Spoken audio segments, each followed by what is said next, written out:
Hello everyone, my name is Isna Haliza and today I will analyze the poem Aku by Chairil Anwar. In this video, I will explain the theoretical foundation, the intricate elements of the poem, and how this literary work can be applied in English language teaching. And in segment 1 is theoretical foundation. In this world of English language teaching, literature is not only used for entertainment, but it is also an important tool for language acquisition and critical thinking. The literary work that I chose is the poem Aku by Chairil Anwar.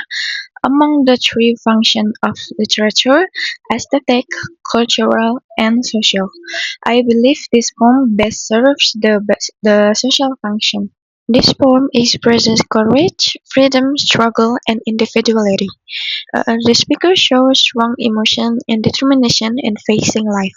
Students can relate the poem to human experiences, personal identity, and self-expression. For English learners, this poem encourages students to discuss emotions, opinion, and personal values in English.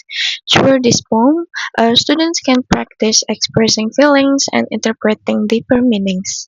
Therefore, this poem is not only meaningful as a literary work, but also useful for developing communication skills and critical thinking. Now, second two is the technical dissection. I will analyze three intrinsic elements of this poem, like imagery, rhythm, and figurative language. The first intrinsic element is imagery. One example from this poem is kalau sampai waktuku, ku mau tak seorang kan merayu. These lines create emotional imagery about death and independence. Readers can imagine the speaker's strong personality and fearless attitude. The imagery helps readers feel the emotions expressed in the poem and understand the speaker's perspective. The second intrinsic element is rhythm.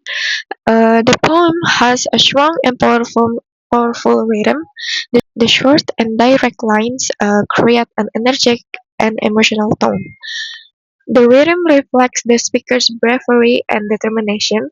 It also makes the poem more expressive and impactful when read aloud.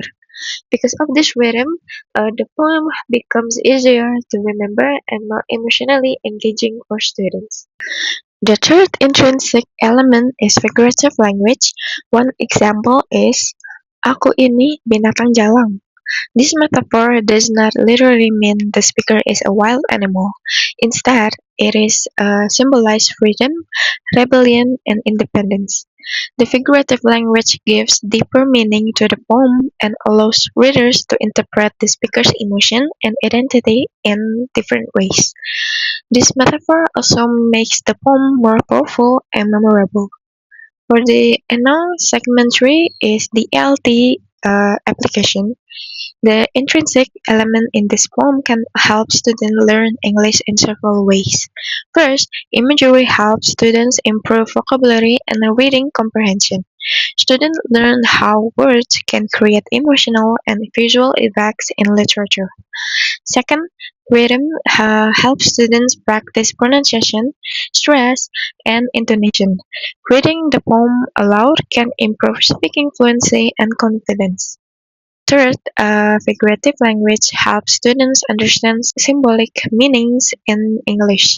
Students learn that literary texts often contain deeper meanings beyond literal interpretation.